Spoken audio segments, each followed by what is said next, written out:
નમસ્કાર મિત્રો, જય હિન્દ. હું છું ડીની ચૌધરી અને ફરી એકવાર આપ સર્વેનું સ્વાગત છે આપ સૌની સહિયારી યુટ્યુબ ચેનલ ડીઆર ગુજરાતીમાં. તો મિત્રો, આ વિડીયોની અંદર આપણે ખાસ વાત કરીશું પ્રાથમિક શાળા એટલે કે ધોરણ 1 થી 5ની અંદર જો તમારે શિક્ષક બનવું હોય તો એના માટેની જે પરીક્ષા આવે છે ટેટ 1, એની મિત્રો સરકાર દ્વારા જે મંજૂરી આપી દેવામાં આવી છે. આગામી સમયની અંદર એની વિગતવાર નોટિફિકેશન પણ આવી જશે.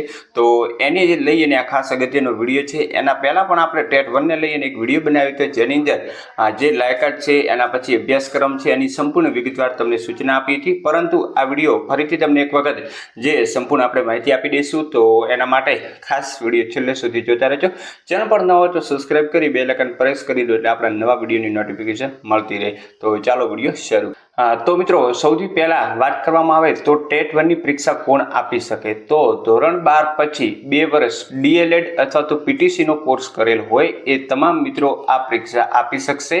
એના સિવાય અન્ય કોઈ પણ પ્રકારના જે બીએડવાળા આમાં પરીક્ષા નહીં આપી શકે. એના પછી અમુક એવું કહેતા હોય કે છેલ્લા સેમિસ્ટરમાં અમે હોઈએ જ આપી શકીએ કે નહીં, તો છેલ્લા સેમિસ્ટરવાળા પણ આ પરીક્ષા આપી નહીં શકશે. જેમને પીટીસી અને પીટીસી અને ડીએલએડ પૂર્ણ છે એવા લોકો આપી શકશે. એના પછી એની જે મેરિટ પદ્ધતિ કઈ રીતે ગણાતી હોય છે?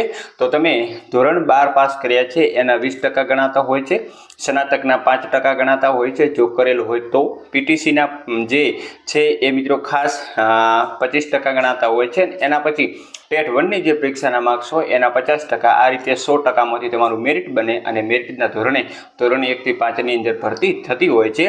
અભ્યાસક્રમ MCQ આધારિત પરીક્ષા લેવાય છે. 150 ગુણના MCQ હોય છે અને 90 મિનિટનો સમય તમને આપવામાં આવે છે, એટલે કે લગભગ 1.5 કલાક જેવો. અને નકારાત્મક મૂલ્યાંકન આમ હોતું નથી. જો તમે એ ઓપ્શન આની અંદર છે નહીં એટલે તમે ABCDમાંથી કોઈ પણ એક ઓપ્શન કરી શકો છો. એના પછી 5 વિભાગની અંદર આ પરીક્ષા આપતી હોય છે. વિભાગ 1ની અંદર બાળ વિકાસ અને શિક્ષણના સિદ્ધાંતોના 30 MCQ અને 30 ગુણો હોય છે. વિભાગ 2 અને 3 ગુજરાતી અને અંગ્રેજીનું 30-30 એટલે કે 60 ગુણનું વિભાગ 2 અને 3 હોય છે.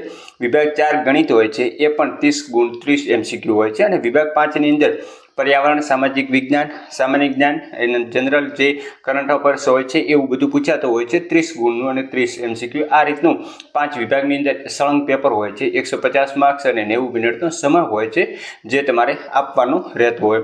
તો એની આગામી સમયની અંદર વિગતવાર નોટિફિકેશન આવશે એટલે વધુ વિગતો પણ તેમને એના અંદરથી સમજાવીશું. હાલ પૂરતી જે માહિતી હતી એ તમને આપી દીધી છે.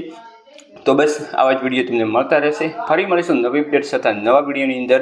ત્યાં સુધી જય હિન્દ, જય ભારત. Thanks for watching.